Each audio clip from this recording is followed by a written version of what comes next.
ပိုင်းနှစ်ရေထည့်လိုက်တယ်ပေါ့နော်ပြီးတော့စိတ်ပြတ်တာထက်ထည့်ရအခု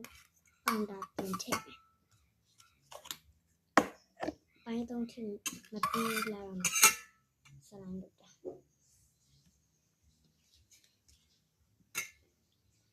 ညာဟာပဲဖြစ်ဖြစ်စလိုင်းရမတူပါ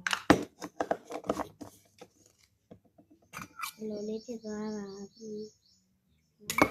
နောက်တစ်ခါကျရင်အရောင်လေးဆက်ပြီးလုပ်ကြည့်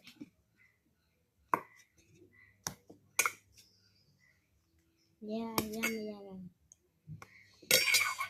နေ့ပြန်ဒီနေ့ပြီးတဲ့ချိန်လေးခုဆိုလို့မနေ့ကလုပ်ကြည့်သေးတယ်ရတယ်နော်လေးဟာပြောင်းမှုရမယ်ပြောင်းတော့ရ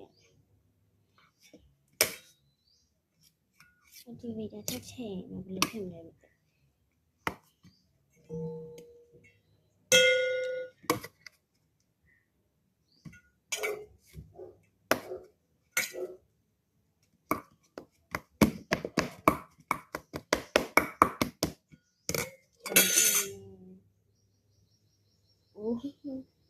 စလိုင်းဆိုရင်တော့အောက်ပြုတ်ကြတယ်နော်အောက်ကိုကြခုစလိုင်းကအောက်ကြလာတယ်ကျနော်ပြုတ်ကြတယ်မှာပြုတ်ကြတယ်ပြုတ်ကြတယ်အဲ့ဆိုရင်စလိုင်းလေးကိုနည်းနည်းလေးဖြစ်တယ်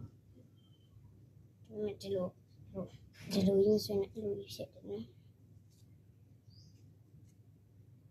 အဲ့ဒီဘက်ရထည့်လိုက်မယ်activator အခုလုပ်ဖို့နည်းနည်းလေးထည့်လိုက်မကန်ရသေးပြည့်သွား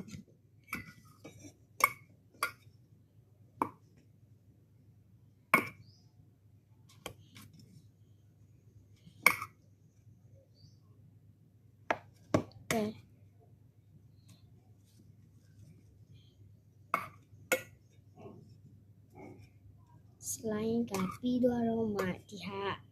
ရသွားပြီဆိုရင်တော့ရသွားပါပြီလို့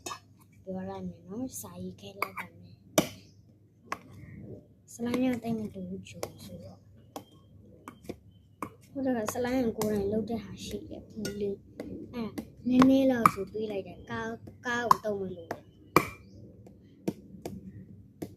အခါကျရင်စလိုင်းလို့မှားတယ်အပိုင်းနဲ့ချောတယ်